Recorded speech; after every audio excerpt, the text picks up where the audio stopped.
მათ ააშენეს 1.7 მილიარდი დოლარის ღირებულების ფოლადის სამარხი, რათა დედამიწაზე ყველაზე საშიში ობიექტი შეეკავებინათ. ეს უნდა უზრუნველყო ჩვენთვის უსაფრთხოების ერთი საუკუნე, მაგრამ ერთი პრობლემა არსებობს. ის რაღაცა შიგნით ქრება. სპილოს ფეხი, ჩერნობილის ქვეშ არსებული რადიოაქტიური მასა, ნელ-ნელა მიკროსკოპულ რადიოაქტიურ მტრად იქცევა. თუერი, რომელიც შეიძლება ბზარებში შეაღწიოს, ჰაერის ნაკადებზე იმოგზაუროს და გვერდი აუაროს იმ ფარს, რომელიც მის შესაკავებლადაა შექმნილი. ახალი უსაფრთხოების კონფაინმენტი აშენდა მონსტრის შესაკავებლად. თუმცა, ეს მონსტრი მოჩვენებად იქცევა, რომელსაც კედლებში გავლა შეუძლია. თუ მეცნიერები ჩერნობილის ქვეშ მიმდინარე პროცესებს კონტროლს დაკარგავენ, ეს კატასტროფა შეიძლება საშინელი ახალი ფაზაში გადავიდეს. თავი პირველი, მოჩვენება ფილტრში. წარმოიდგინეთ თვითმფრინავების ანგარი, რომელიც პატარა ქალაქის კვარტალის ზომისაა. 25 სართულის სიმაღლეზე ადის და თითქმის 80,000 ტონას იწონის. ეს არის ახალი უსაფრთხოების კონტეინმენტი, ანუ NSC, მოკლედ რომ თქვათ. ეს არის მბზინავი ფოლადის თაღი, 853 ფუტის სიგანით და 346 ფუტის სიმაღლით. ის პირდაპირ რეაქტორზე არ დგას. ის დგას ორიგინალური საკონფაინმენტო სტრუქტურის თავზე. ეს არის ბეტონის გარსი, რომელიც საბჭოთა მუშებმა სასწრაფოდ ააშენეს ნანგრევებზე 1986 წლის კატასტროფის შემდეგ თვეებში. პირველ სტრუქტურას მათ სარკოფაგი უწოდეს, რაც ზუსტად ისეთივე შემაშფოთებლად ჟვერს, როგორც ფარაონის სამახი. ის აშენდა იმისთვის, რომ საშიში რამ სამუდამოდ დაებეჭდათ შიგნით. ეგვიპტური სამარხებისგან განსხვავებით, ორიგინალური გარსი აშენდა ისეთი სტრუქტურული სიმტკიცით, რასაც პანიკაში აშენებულისგან ელოდებოდით. 2000-იან წლებში ის უკვე იბზარებოდა. წვიმა შიგნით ჟონავდა და მთელი სტრუქტურა ჩამონგრევის საფრთხის წინაშე იდგა. ამიტომ მსოფლიომ ააშენა NSC, რათა დაეფარა სარკოფაგი. შემაკავებელი სტრუქტურა შემაკავებელ სტრუქტურაზე, როგორც ქიმიური დაცვის კოსტიუმი, რომელიც დაზიანებულ ბინძს აცვია. ეს არის მსოფლიოში ყველაზე დიდი მოძრავი სახმელეთო ობიექტი, როგორც ერთ-ერთ ბოლო ანგარიშია ნათქვამი. მაგრამ ის უბრალოდ გიგანტური ფოლადის ყუთი არ არის, რომელიც ძველ რეაქტორს ფარავს. ის ცოცხალია, გარკვეულწილად, მუდმივად სუნთქავს. გიგანტური ვენტილაციის სისტემები ჰაერს შიგნით ეკაჩავს, ატარებს მას ინდუსტრიულ ფილტრაციის ერთეულებში და შენობაში ინარჩუნებს იმას, რასაც ინჟინრები უარყოფით წნევას უწოდებენ. უარყოფითი წნევა უბრალოდ ლამაზად ნათქვამია იმის შესახებ, რომ შენობა ყოველთვის ისუნთქავს და არასდროს გამოუშვებს ჰაერს. ჰაერი შიგნით შედის, არაფერი გამოდის. ყოველ შემთხვევაში არაფერი, რაც ჯერ არ გაუვლია ფილტრს, რომელიც სპეციალურადაა შექმნილი, რომ შეაჩეროს ნებისმიერი ტოქსინი, რასაც ქვემოთ მდებარე ნანგრევები გამოყოფენ. ფილტრები ყველაზე მნიშვნელოვანი ბარიერია. ფილტრები, რომლებიც გამოიყენება საავადმყოფოს საოპერაციოებში, რაც სუფთა ჰაერის გარემოს ოქროს სტანდარტია, შეუძლია დაიჭიროს ისეთივე პატარა ნაწილაკები, როგორიცაა 0.3 მიკრონი. ეს დაახლოებით 1 თმის სიგანის 3000 ცუდრის. ამ მასშტაბზე თქვენ აჩერებთ ბაქტერიებს, კვამს და თავშესაფრის შიგნით მოფარფატე რადიოაქტიური მტვრის უმეტეს ნაწილაკებს. და ახალი უსაფრთხოების კონტურის ფილტრაციის სისტემები ამ საქმეში ძალიან ეფექტურია. ესენი არ არის უბრალოდ გიგანტური ღუმელის ფილტრები, რომლებიც Home Depot-ში იყიდება. ისინი იყენებენ ბოჭკოების მკვრივ ქსელებს, რომლებიც ნაწილაკებს ერთდროულად რამდენიმე მექანიზმით იჭერენ. ზოგი პირდაპირ ეჯახება ბოჭკოებს, ზოგი კი ეხება და ეწებება მათ, ხოლო ყველაზე პატარა ნაწილაკები ჰაერში არეულად ზიგზაგებენ მანამ-სამანამ, სანამ ფილტრის მასალას არ შეეჯახებიანბიან პროცესის საშუალებით, რომელსაც ბრაუნის მოძრაობა ეწოდება. ირონიულად, ყველაზე პატარა ნაწილაკების დაჭერა ხშირად უფრო მარტივია, ვიდრე საშუალო ზომისების. ეს ფილტრები რაღაცას საშინელებას ავლენს. ეროვნული უსაფრთხოების კონტეინერი არასდროს შექმნილა იმიტომ, რომ ჩერნობილი სტაბილური იყო. ის შექმნეს იმიტომ, რომ მეცნიერებმა იცოდნენ, რეაქტორი 4-ის მასალები კვლავ იშლებოდა და იფშნებოდა რადიოაქტიურ მტვრად. მაშინაც კი, რასაც მკვლევრები კონტეინერის შიგნით ხედავდნენ, მაინც შემაშფოთებელი იყო. სენსორებმა დააფიქსირეს ნეიტრონების მზარდი რაოდენობა, რომლებიც აქეთ-იქით ხტოდნენ, როგორც იტყვიან, გრილში ნაკვეთშლებივით. ამ ეტაპზე ეს უფრო მუდმივ საფრთხედ იქცა. მათ იცოდნენ, რომ პრობლემა შეიძლებოდა ქონოდათ. არა დაუყოვნებლივ საშიში, მაგრამ ისეთი, რომელიც გაწუხებს, რადგან ეს ნეიტრონული პიკები საერთოდ არ უნდა ხდებოდეს. ისინი, ციტატა, თავისით უნდა გაქრალიკმენ. და ეს გრძნობა, როცა იცი, რომ რაღაცა არასწორადაა, მაგრამ ზუსტად არ იცი, რამდენად სერიოზულია, ან რა მოხდება შემდეგ, ადამიანებს ბევრად უფრო პირადულადაც შეუძლიათ გაიგონ. რადგან ზოგჯერ სტრესი ერთ დიდ აფეთქებად არ მოდის, ზოგჯერ ის უფრო ჩუმია, ის ფონურად გროვდება, მუდმივად იცვლება და რთულს ხდის იმის გაგებას, რა უნდა გააკეთოს შემდეგ. ეს ერთ-ერთი მიზეზია, რატომაც თერაპია შეიძლება ძალიან ღირებული იყოს. ის გაძლევს სივრცეს, რომ შენელდე, გაანალიზო რას გრძნობ და ნაბიჯ-ნაბიჯი მოქმედო, იმის ნაცვლად, რომ ყველაფერი იყოს, ან არაფერი. თერაპიამ დამეხმარა, რომ ის, რაც უზარმაზარ პრობლემად მეჩვენებოდა, უფრო მართვად ნაწილებად დამეშალა. მან დამეხმარა ყურადღება გამემახვილებინა იმაზე, რაც ახლა შემიძლია გავაკეთო და ყველაფერი ნაკლებად დამთგუნველი გამეხადა. და სწორედ ამიტომ მიხარია, რომ BetterHelp სპონსორობს ამ ვიდეოს. BetterHelp თერაპიის დაწყებას უფრო მარტივს ხდის. შეგიძლია სწრაფი ტესტი გაიარო და ლიცენზირებულ თერაპევტს შეგირჩევენ. და თუ არ მოგეწონება არჩეული თერაპევტი, ნებისმიერ დროს შეგიძლია შეცვალოთ დამატებითი ხარჯების გარეშე. შეგიძლია ისაუბრო იმ ფორმატში, რომელიც შენთვის ყველაზე კომფორტულია. იქნება ეს ტელეფონით, ვიდეოთით თუ ტექსტით. ხშირად პროგრესი არ ნიშნავს ყველაფრის ერთდროულად გამოსწორებას. ზოგჯერ ეს უბრალოდ მხარდაჭერასა და ახალ ხედვაში მდგომარეობს, რომ ცოტა უფრო ნათლად შეძლო წინშლა. თუ ფიქრობდი თერაპიის დაწყებაზე, დააწყაბებ მულზე აღწერაში ან ეწვიე betterhelp.com/infographics, რომ პირველი თვის თერაპიაზე 10%-იანი ფასდაკლება მიიღო. ეხლა დაუბრუნდეთ ჩერნობილს. საწესი მოლოდინი იყო, რომ ეს დეგრადაციის პროცესი დროთა განმავლობაში თანდათან სტაბილური გახდებოდა. თუმცა თავშესაფარში ჩატარებულმა გაზომვებმა ბევრად უფრო არაპროგნოზირებადი რამ აჩვენა. გარემო კვლავ აქტიური და დინამიკური დარჩა. აფეთქებიდან 10 წლეულების შემდეგაც კი ის ისევ იცვლებოდა. თეორიულად დაზიანებულ ბირთვს ძირთადად უნდა გამოეყენებინა უხეში რადიოაქტიური ნაწილაკები, ფრაგმენტები, ნამსხვრევები და მძიმე მტვერი. ეს ის ტიპის დაბინძურება, რომლის დაჭერაც თანამედროვე ინდუსტრიული ფილტრაციის სისტემებს შედარებით მარტივად შეუძლიათ.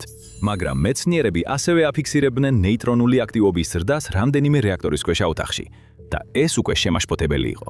ეს მიუთითებდა, რომ საწვავის შემცველი მასალა უბრალოდ ფიზიკურად არ იშლებოდა.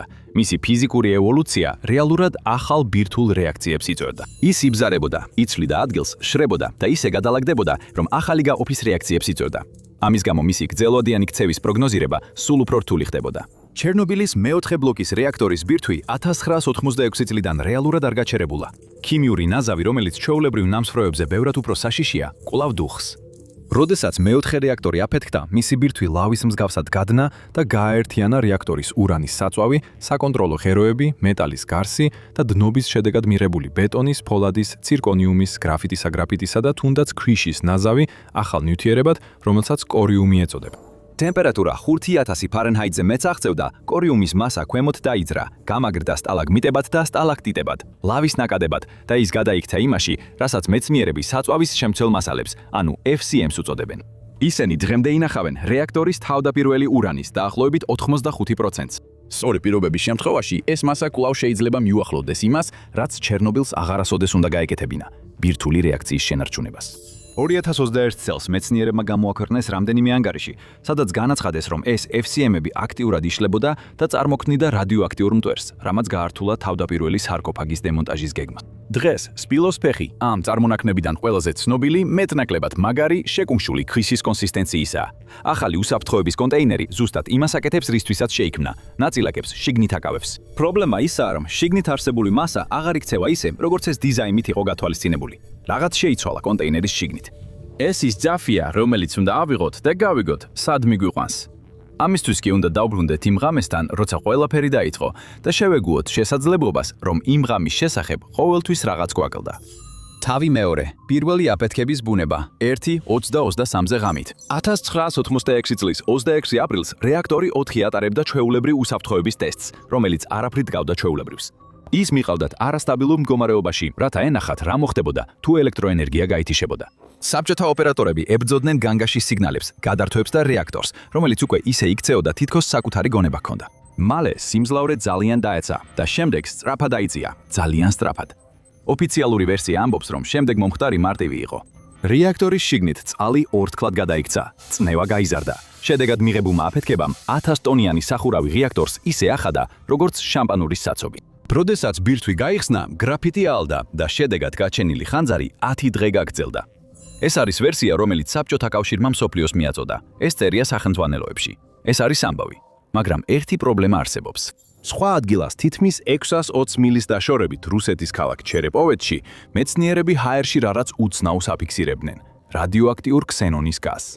ქსენონი უბრალოდ ასე, მიზეზის გარეშე არ ჩნდება. ის ბირთვული დაშლის პროდუქტია, რომელსაც თავისი უნიკალური ნიშანი აქვს, როგორც თითის ანაბეჭდი. და ეს ანაბეჭდი ოფიციალურ ვერსიას არ ემთხვეოდა. ქსენონის იზოტოპების ეს კონკრეტული ნაზავი, რომელიც მათ აღმოაჩინეს, არ შეესაბამებოდა სურათს, რომ დაზიანებული რეაქტორი ნელ-ნელა იშლებოდა. ეს მიუთითებდა უფრო ძალადობრივ რამეზე, ბირთვული დაშლის ინტენსიურ უეცარ ამოხეთქებაზე, რომელიც სწორედ აფეთქების მომენტში მოხდა. შვედი ფიზიკოსი ლარს ერიკ დეგერი ეს საკითხი 10 წლეულების შემდეგ გამოიკვლია. ატმოსფერული მოდელების გამოყენებით მან დაადგინა ქსენონის ხრუბლის წარმოშობა და რაც მთავარია, როგორ მოხდა ის იქ. ის არ გაჰყოლია მთავარ ხრუბელს, რომელიც ევროპისკენ მიემართებოდა. ის ატმოსფეროში ძალიან მაღლა აიჭრა, სრულიად სხვა ქარის დინებამ წაიღო და ეს მხოლოდ მაშინ ხდება, თუ რაღაც მასალას ზემოთ უზარმაზარი ძალით ისვრის. მხოლოდ ორთქლის აფეთქებაზე ბევრად მეტი. DGR-ის დასკვნით პირველი აფეთქება მხოლოდ ორთქლის აფეთქება არ ყოფილა. ეს იყო პირდაპირ მნიშვნელობით ბირთვული აფეთქება. ბირთვის ნაწილებს ჯერ სწრაფმა უკონტროლო ბირთვული დაშლის უეცარმა ამოხეთქებამ გადაუარა და რამდენიმე წამში ორთქლის აფეთქებამ ძაამ დაასრულა საქმე. რეაქტორი მთლიანად გაანადგურა. წარმოიდგინე, თითქოს ბომბის აფეთქებამდე სასლეტის გამოკაჩვაა. პირველი აფეთქება შედარებით პატარა იყო, მაგრამ ის ბირთვული ხასიათის იყო და ეს მნიშვნელოვანია. რაც არ უნდა გამოეწვია ის აფეთქება, ის არ გამქრალა მაშინაც კი, როცა მტვერი ჩამოჩნდა. მისი კვალი ჯერ კიდევ ჩაკეტილია გადამტნარ ბირთვში, საწვავის შემცველ მასალებში. გიერის თეორია საყოველთაოდ მიღებული არ არის, მაგრამ მან ამოჭრა კითხვა, რომელიც ჯერ კიდევ არ ქრება. თუ ჩერნობილი მოკლე დროით ბირთვული გახდა მანამდე, სანამ მექანიკური ავარია მოხდებოდა, მაშინ ზუსტად რა არის იქ ქვემოთ? მესამე თავი, ოთახი, 305, 2 პულსი.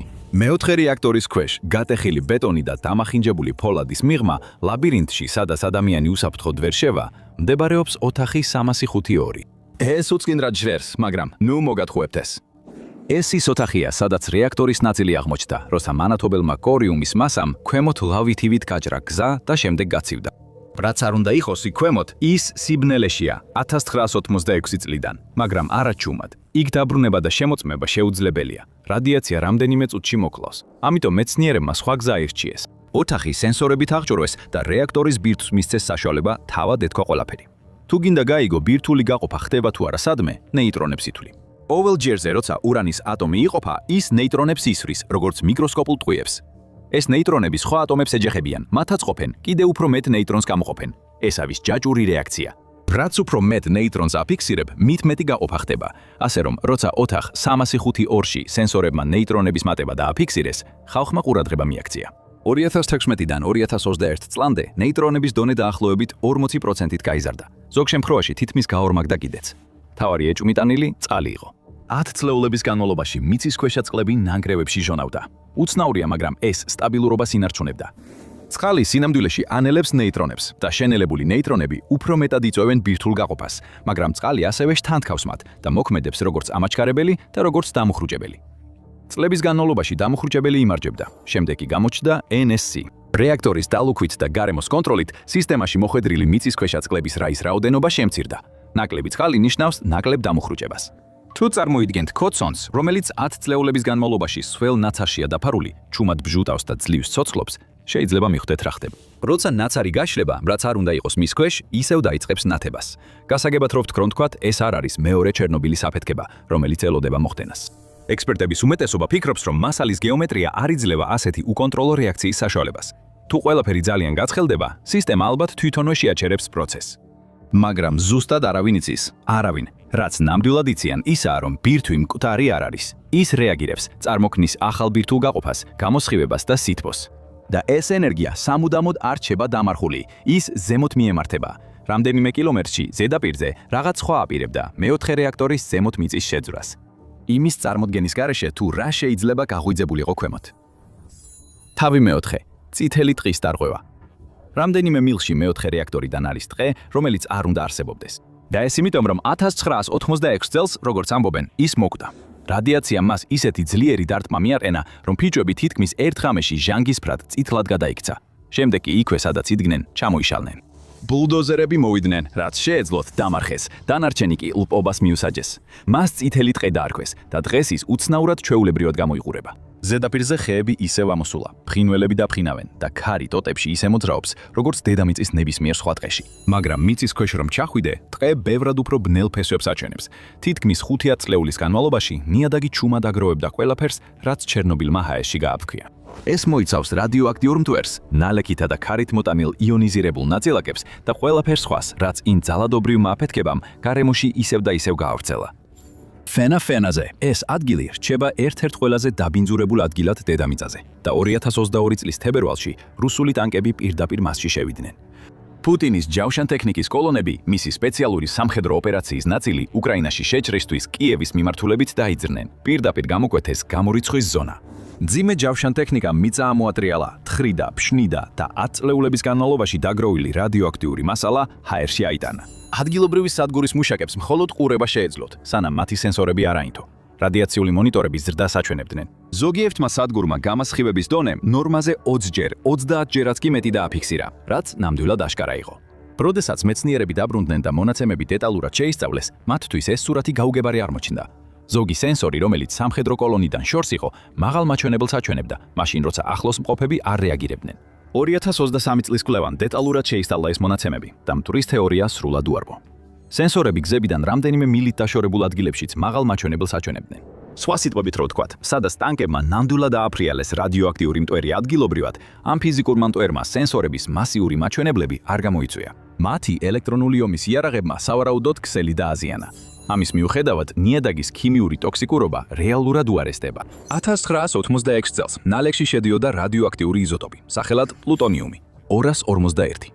ის სამუდამოდ არჩება. სინამდვილეში ის შედარებით სწრაფად იშლება. ნამდვილი პრობლემა ის არის, რად გადაიქცევა ის დაშლის შემდეგ. The Magnum 241, რომელიც უფრო ხანგრძლივად ცოცხლობს, უფრო მდგრადია და გარკვეულწილად უფრო საშიშია, რადგან ის ალფა გამოსხივებას გამოყოფს. ის ჰაერში შორს ვერ წავა, მაგრამ თუ თქვენს ორგანიზმში მოხდება, ენერგიას პირდაპირ თქვენს უჯრედებში ჩაანთავს. თქვენი ფილტვის ქსოვილი, თქვენი ძვლები, სადაც არ უნდა დასახდეს, ის irradiations გააგრძელებს და გადაიქცევა კიდევ უფრო საშიშ ნივთიერებად. რაც არ უნდა ამოიყარა იმ ტანკებმა 2022 წელს. ეს არ იყო იგივე მასალა, რაც 1986 წელს ჩამოვარდა. ეს იყო კიდევ უფრო ტოქსიკური და დახვეწილი ნივთიერება. და არა ყველაფერი წითელ ტყეში რჩება, ზედაპირზე ან ჰაერში. მისი ნაწილი ნიადაგში ჩადის და რეაქტორის ქვემოთ მიწისქვეშა წყლებში ახდევს. იმავე სივრცეებში, სადაც ოთახი 352 სიცოცხლის განახლების ნიშნებს აჩვენებს. თავი 5 უხილავი გზატკეცილი. ყველაფერი, რაზეც აქამდე ვისაუბრეთ, რადიაცია, მტვერი, გადამდნარი საწვავი, ყველაფერი თითქოს შეზღუდული იყო. მაგრამ გამორიცხვის ზონის ქვეშ იმალება მიწისქვეშა მდინარეების ფარული სისტემა, წყლით გაჟრენთილი ქანებისა და ნიადაგის ფენები, რომელსაც აკვიფერები ეწოდება. როდესაც წვიმა მოდის, ის მიწაში ижონება. ის იწევს ნელა მოძრაობას ამ აკვიფერებში და საბოლოოდ მიედინება დნეპრის მდინარემდე. ეს არის მთავარი წყლის წყარო კიევისთვის, სადაც 3 მილიონი ადამიანი ცხოვრობს და კიდევ ათეულობით მილიონი მთელი რეგიონის მასშტაბით. თუ 1986 წელს მეცნიერებს კითხავდით, ჩერნობილის რაიონიდან რამე ხდებოდა თუ არა ამ სისტემაში, დამამშვიდებელ პასუხს მიიღებდით. ობიექტის ქვეშ არის თიხის სქელი ფენა და თიხა მჭიდრო და წებოვანია. ფაქტობრივად თითქმის გაუმტარია. ისინი იმედოვნებდნენ, რომ ყველაფერი, რაც თიხის ბარიერს მიადგებოდა, ადგილზე შეჩერდებოდა, ან სულ მცირე ისე ნელა იმოძრავებდა, რომ რადიაცია ბევრად ადრე დაიშლებოდა, ვიდრე რამე მნიშვნელოვანამდე მიახდევდა. თუმცა დიდი პრობლემა მაშინ წარმოიშვა, როცა შემდგომმა კვლევებმა გამოავლინა, რომ თავდაპირველ მოდელებს არ ჰქონდათ გათვალისწინებული, რომ ჩერნობილის თიხა სინამდვილეში მყარი არ იყო. ის იყო სავსე ბზარებით და გამსკდარი პატარა არხებით, სადაც წყალს შეეძლო თავისუფლად გაევლო. ამ ბზარებში გამავალი წყალი ასევე ატარებდა მდამძავრებს. მეცნიერები მათ კოლოიდებს უწოდებდნენ. ესენი ძირითადად მიკროსკოპული ნაწილაკებია, რომლებიც წყალშია შეჩერებული. ისინი ძალიან პატარაა, რომ დაილექონ და ძალიან დიდია, რომ უგულებელყო. ყველაზე მნიშვნელოვანი კი ისაა, რომ რადიოაქტიურ ელემენტებს ისინი ძალიან უყვართ. მაგალითად, პლუტონიუმი ნიადაგში უნდა დარჩენილიყო, პრაქტიკულად უძრავად. მაგრამ ამ შემთხვევაში მან დაიწყო გადაადგილება, მიეკრო იმ პატარა ნაწილაკებს და წყალთან ერთად გადაადგილდა. ის გაძვრა ნაპრალებში, გვერდი აუარა ბუნებრივ ბარიერებს და უფრო შორს და სწრაფად გავცელდა, ვიდრე ვინმეს წარმოედგინა. თავდაპირველი უსაფრთხოების მოდელები წარმოიდგენდნენ, რომ დაბინძურება ნელა მიიწევდა ნიადაგში. ამის ნაცვლად მათ აღმოაჩინეს წყლის ნაკადებით შექმნილი გზები, რომელთა საბოლოო გავრცელების მასშტაბის გაზომვა პრაქტიკულად შეუძლებელი აღმოჩნდა. 2022 წელს გამოქვეყნებულმა გრძელვადიანმა კვლევამ დაადასტურა, რომ რადიოაქტიური ელემენტები, როგორიცაა ცეზიუმი, სტრონციუმი და თუნდაც პლუტონიუმი, უკვე არსებობს ჩერნობილის ქვეშ მდებარე მიწისქვეშა წყლებში. სისტემა დროთა განმავლობაში ამ ნივთიერებებს განზავებს და ანელებს, მაგრამ მათი გადატანის მექანიზმები ბევრად უფრო რთულია, ვიდრე ვინმეს ეგონა. შეკავება მიმუშავა, უბრალოდ არა ისე როგორც გვეგონა. რადგან სისტემა ღრმა აკვიფერებისა და რეგიონული გეოლოგიის საშუალებით გარეთ უკავშირდება, ის ერთიანდება იმავე წყალშემკრებ აუზში, რომელიც ევროპის ერთ-ერთ ყველაზე დიდ მოსახლეობას ამარაგებს. ყველა ეს ნაწილი ერთ ადგილს მიუთითებს, წყაროს, სადაც რეაქტორის შიგმით რაღაც ჯერ კიდევ ცოცხალია და წარმოქმნის მასალას, რომელიც ისე არ იქცევა, როგორც უნდა იქცეოდეს. მეექვსე თავი, სარკოფაგის მითი. ამ ეტაპზე შეიძლება ითქვას, რომ ჩერნობილის ბირთვი მკვდარი ობიექტივით არ იქცევა. ახალი უსაფრთხოების კონტურის ლოგიკა უბრალოდ დროის მოგება იყო. ეს დროებითი იყო ასლიანი თავშესაფარი, რომელიც ინჟინრებისთვის საბოლოოდ ნანგრევების დემონტაჟის საშუალებას უნდა აძლევდეს. მაგრამ ეს გეგმა ერთ მოსაზრებაზე იყო დაფუძნებული, რომ ბირთვული რეაქციები დასრულებული იყო. სამართლიანობისთვის უნდა ითქვას, რომ ახალი უსაფრთხოების კონტური შესანიშნავად მუშაობს.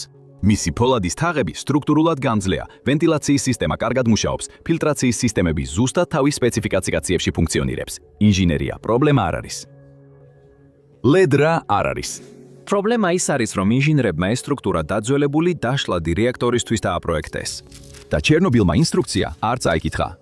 ახალი უსაფრთხოების კონტეინერი აშენდა იმისთვის, რომ შეეჩერებინა რადიოაქტიური მტვრის გაღწევა სტატიკური მყარი მასიდან. ამის ნაცვლად მეცნიერები სულ უფრო მეტად საქმე აქვთ რაღაცას, რაც უფრო ქიმიურად არასტაბილურ რადიოაქტიურ მინის მონსტრს ჰგავს, რომელიც მუდმივად იშლება, იცვლება, რეაგირებს და ზოგჯერ მცირე მინიშნებებსაც იძლევა, რომ ბირთვული გაყოფა შესაძლოა ჯერ კიდევ მიწის ქვეშ მიმდინარეობდეს. ეს იდეალური არ არის და სწორედ ეს არის აქ მთავარი ამბავი. ნეიტრონული პიკები, მიწისქვეშა წყლების დაბინძურება, უცნაური აეროზოლური ნაწილაკები, ეს ყველაფერი სიმპტომებია და მტკიცებულები ისალებები იმისა, რომ რეაქტორის ბირთვის შიგნით რაღაც ფიზიკური პროცესი მიმდინარეობს. თუ ბირთვი ნამდვილად ინერტული იქნებოდა და თავდაპირველი მოდელები მართალი აღმოჩნდებოდა, ეს სიგნალები თანდათან გაქრებოდა და არა განვითარდებოდა, ან ზოგჯერ კიდევ უფრო გაგაზლიერდებოდა 40 წლის შემდეგაც კი. ამიტომ მეცნიერები დაბრუნდნენ წყაროსთან, რეაქტორი 4-ის დნობის ნარჩენებთან. რაც მათ აღმოაჩინეს, უბრალოდ დაბინძურებაზე უარესი იყო. მეშვიდე თავი, დაშლადი ფეხი. ეს ყველაფერი ისევ იგვაბრუნებს, საიდანაც დავიწყეთ, სპილოს ფეხთან. ამდენი ხნის შემდეგაც კი ის რჩება ერთ-ერთ ყველაზე მომაკვდინებელ ობიექტად, რაც კი კაცობრიობას ოდესმე შეუქმნია. შეხედეთ მის ფოტოს და შეიძლება უბრალოდ ქვა გეგონოთ, დიდი რადიოაქტიური ქვა. თუმცა სინამდვილეში ეს ძალიან რადიოაქტიური მინაა. და ეს საშინლად მნიშვნელოვანი განსხვავებაა. 1986 წელს რეაქტორი 4 იმდენად გახურდა, რომ რეაქტორის შიგნით ყველაფერი ერთმანეთს გადაეცნა და ჩამოყალიბდა ნათელ მასად, რომელიც ლავის მსგავსად მიედინებოდა რეაქტორის შენობაში. როდესაც ის გაცივდა, ყველაზე ცნობილი ნაჭერი სპილოს ფეხი გახდა. წლების განმავლობაში მეცნიერები ფიქრობდნენ, რომ ურანით მდიდარი სილიკატური, მინის ეს მასიური შავი წარმონაქმნი, რომელიც სავსეა რადიოაქტიური იზოტოპებით, თითქმის აღარ იცვლებოდა. კიდევ ერთი მცდარი ვარაუდი, რადგან მინა მუდმივი არ არის და რადიოაქტიური მინა ფაქტობრივად შიგნიდან საკუთარ ატომებს ანადგურებს. ფუტის შიგნით ყოველი რადიოაქტიური დაშლის მოვლენა ენერგიას გამოყოფს ალფა ნაწილაკების, გამა სხივებისა და ბეტა დაშლის სახით. ეს პატარა მიკროსკოპული დარტყმები მასალას 10 წლეულების განმავლობაში უწყვეტად ურტყამს. ეს საკმარისია იმისთვის, რომ მასა ნელ-ნელა დაიფხვნას და არა დრამატულად აფეთქდეს. მაგრამ ბმა-ბმით, ატომი-ატომით მასა იცვლება. საბოლოოდ რაღაც აუცილებლად გაიბზარება და სწორედ ამას ხედავენ მეცნიერები. 1990-იან წლებში სპილოს ფეხი იმდენად მკვრივი და მყარი ჩანდა, რომ მეცნიერებს ანალიზისთვის ნიმუშის ასაღებად კალაშნიკოვის ავტომატი და ჯავშანგამტანი ტყვიები დასჭირდათ, რათა ზედაპირი ოდნავ მაინც დაეზიანებინათ. დღეს მეცნიერები ამბობენ, რომ მისი ნაწილები ქვიშის კონსისტენციას ჰგავს და ეს ნამდვილად არ არის ის, რაც გსურთ ჩვეულებრივი რადიოაქტიური ლავისთვის. ქვიშისგან მოშორებული მტვერი ისე იშლება, რომ ეს ახსნას აძლევს ყველა ბოლო აეროზოლის გაზომვის შედეგს, მაგრამ საქმე კიდევ უფრო მძიმდება. მასალის შიგნით ბზარების გაჩენისას შიგნით გამომწყვდეული ურანიუმი ადგილს იცვლის. კონცენტრაციები თავიდან ნაწილდება, როცა ჯიბეები წარმოიქმნება და გარკვეულ პირობებში, როცა რეაქტორის სივრცეები შრება, ეს გადანაწილება შეიძლება ახსნას ისიც, თუ რატომ გაიზარდა ნეიტრონული აქტივობა, რომელიც მეცნიერებმა 305 ოთახშიც დააფიქსირეს. ბირთვი ძალიან ცუდად ბერდება, როგორც ტოქსიკური ჟელეს ფორმა, რომელიც ნელ-ნელა იქცევა ჰაერში გაფანტულ ფხვნილად ევროპული წყლის რეზერვუარის თავზე. გადაყვანის გეგმა კი ჯერ კიდევ შემუშავების პროცესია. და ეს არის უსიამოვნო რეალობა, რომელიც დედამიწაზე ყველაზე დიდ მოძრავ კონსტრუქციას ქვეშ იმალება. ჩერნობილი არ ძინავს, ის ფხიზლადაა და თავის თავს კიდევ უფრო რთულად დასაკავებელ მასად აქცევს, ვიდრე იმ დღეს, როცა ჩვენ ის დავულუქეთ. მაგრამ იმის გასაგებად, თუ რატო აღმოჩნდა ყველაფერი ასე, უნდა დაბრუნდეთ იმ მომენტში, როცა ყველაფერი ჩავარდა და დაშვებული შეცდომები მოხდა. გაიგეთ ნამდვილი ამბავი ჩერნობილის ბირთვული აფეთქების კატასტროფის შესახებ საათობრივად ახსნილ ვიდეოში. ან უყურეთ ამას მის ნაცვლად.